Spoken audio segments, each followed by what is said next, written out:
Je m'appelle Dior Ndiaye. Je suis mère de famille et grand-mère de famille. Et je suis professeur d'université, professeur des universités, professeur titulaire des universités. J'ai eu la chaire de santé publique dentaire à l'université de Dakar. J'ai été ministre du développement social, de la femme, de l'enfant, de la famille. J'ai été directeur général adjoint de l'OIM, l'Organisation internationale pour les migrations à Genève, pendant 10 ans. Je suis rentrée il y a maintenant 5 ans et je suis installée ici. J'ai créé une ONG qui me fait travailler dans les 3 domaines dans lesquels j'ai toujours travaillé, sur le développement, sur le leadership des jeunes et des femmes et sur la migration que j'ai acquis en dernier. Donc c'est dans ce triptyque-là que mon ONG travaille et j'ai été récemment nommé ministre conseiller du président Macky Sall. Donc pour beaucoup de questions, des questions en fait qu'il souhaite me confier, mais y compris les questions migratoires.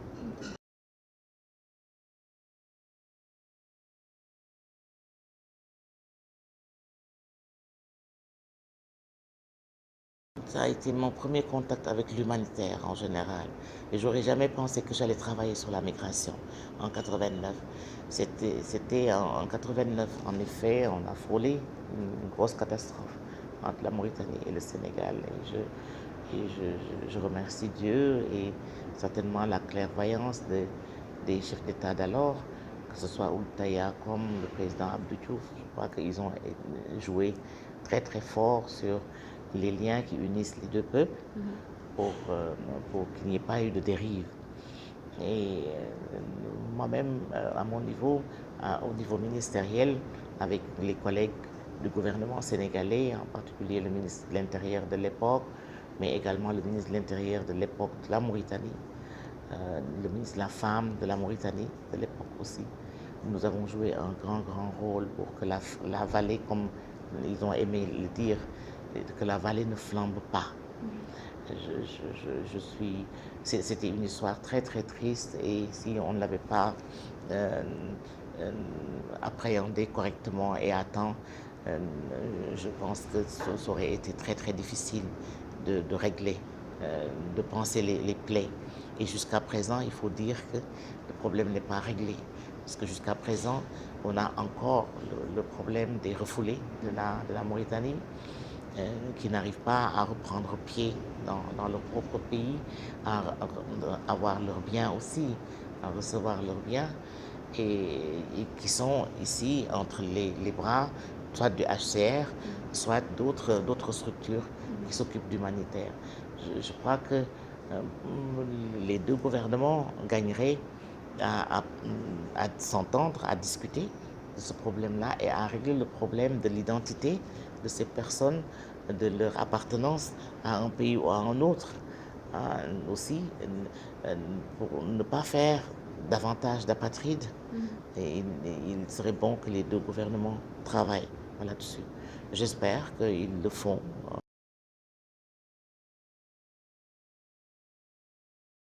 Alors pour ce qui est de la femme et de la migration, on a vu ces derniers temps que les femmes qui rentrent de processus migratoires échoués, donc qui n'ont pas pu réussir leur projet migratoire en allant à l'aventure et de manière irrégulière, on a vu de plus en plus qu'il y a des femmes, la présence des femmes enceintes et des enfants.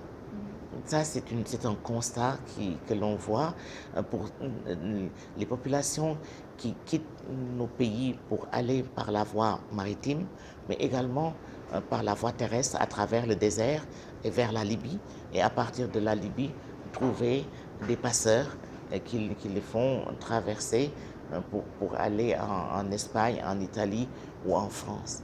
Donc, de plus en plus de femmes, effectivement, prennent le chemin de la migration et leurs raisons sont pour la plupart du temps les mêmes que les raisons qui font partir les hommes. C'est quoi? C'est avoir plus d'argent, gagner de l'argent, avoir une meilleure vie, des meilleures conditions de vie, En général, elles laissent derrière elles leurs enfants, mais il y en a qui prennent le risque d'amener avec elles leurs enfants. Et quand elles arrivent avec succès à passer à travers les mailles des contrôles frontaliers, eh bien, c'est des femmes qui sont entre des mains de personnes qui peuvent ne pas être correctes, qui les utilisent à d'autres fins. C'est pas toutes les femmes qui traversent de manière irrégulière, qui vivent une clandestinité sans violence. On a vu ici des femmes qui sont allées dans des pays du Golfe. On a fait partir dans les pays du Golfe comme domestiques dans les maisons. Mais vous savez, une fois qu'elles arrivent dans une maison et qu'on leur retire leur passeport, tout est possible. Elles peuvent être à la merci de violences sexuelles, de violences physiques, tout à fait précaires. Donc, la présence des femmes se note de plus en plus dans la migration irrégulière. Mais je dois dire que la présence des femmes dans la migration régulière est quelque chose aussi qui existe. Les femmes partent avec toute leur documentation entre leurs mains. Elles demandent leur visa, elles mettent du temps à l'obtenir, mais une fois qu'elles l'ont obtenu, elles vont exécuter leur projet migratoire.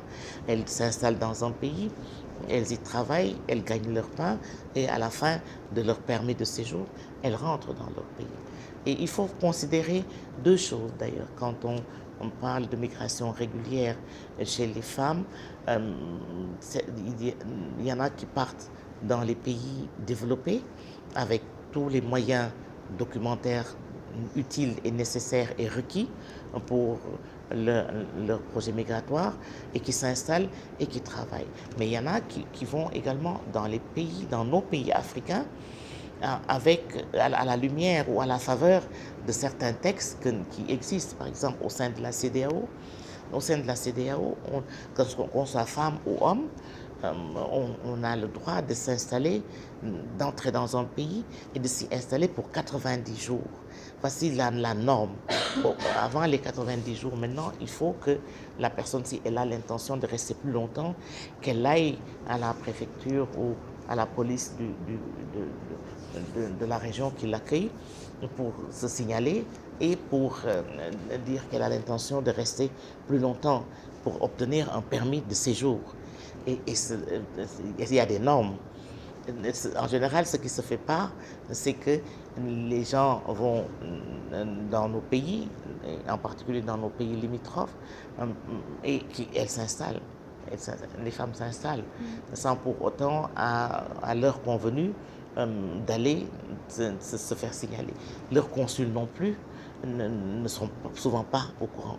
Parce que les personnes qui rentrent dans un territoire qui n'est pas leur, ces personnes doivent se signaler à leur consul, que ce soit dans un pays développé comme dans un pays en voie de développement. Il y a des consulats partout. Donc ils doivent être enregistrés dans ces consulats et pour pouvoir être suivis. Et au cas où il arrivait des problèmes ou des histoires, qu'ils puissent être suivis et assistés.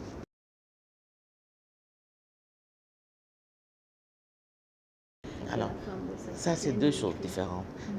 Ce n'est pas la question du genre. Si vous posez la question des femmes, de leur présence dans le processus migratoire, de ce qu'elles amènent de nouveau,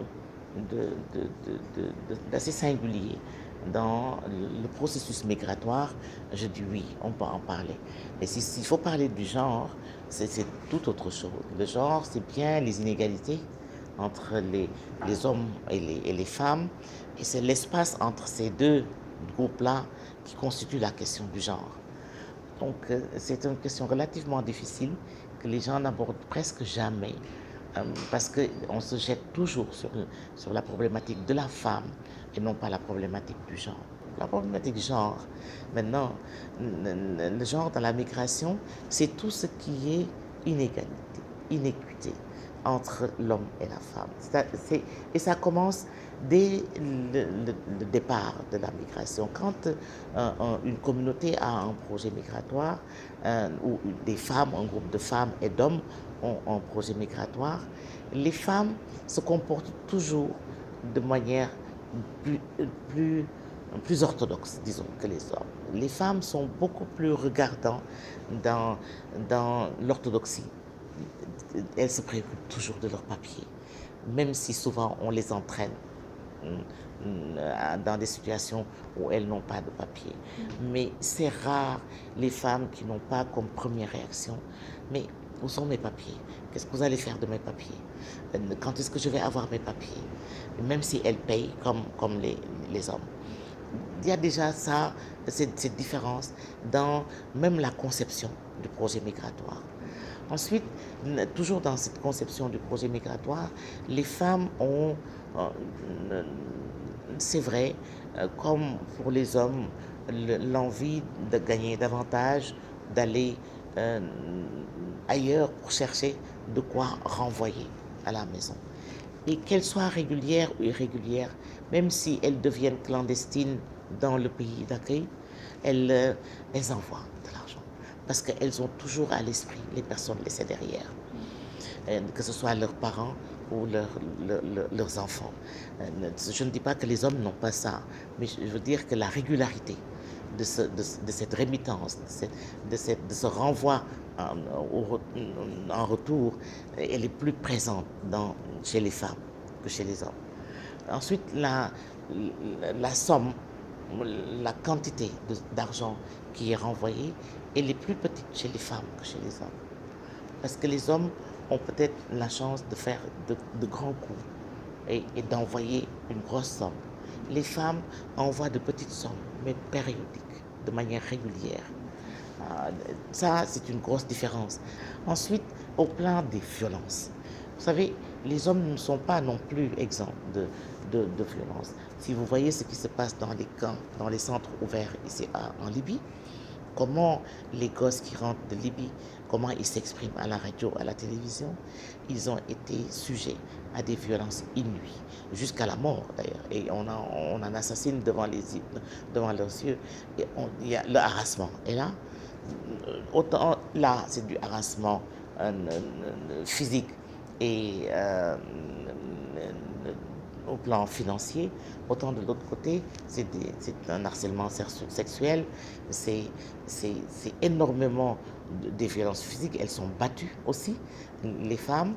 Donc au plan du traitement de la violence vis-à-vis de ces deux groupes, hommes et femmes, on a des spécificités, mais l'un dans l'autre, et tous les deux groupes subissent d'extrêmes violences. Maintenant, pour ce qui est toujours dans les inégalités, comment les pays d'accueil reçoivent les femmes par rapport aux hommes, je me dis que ce sont des gens qui sont quand même un petit peu regardants à la question de la femme.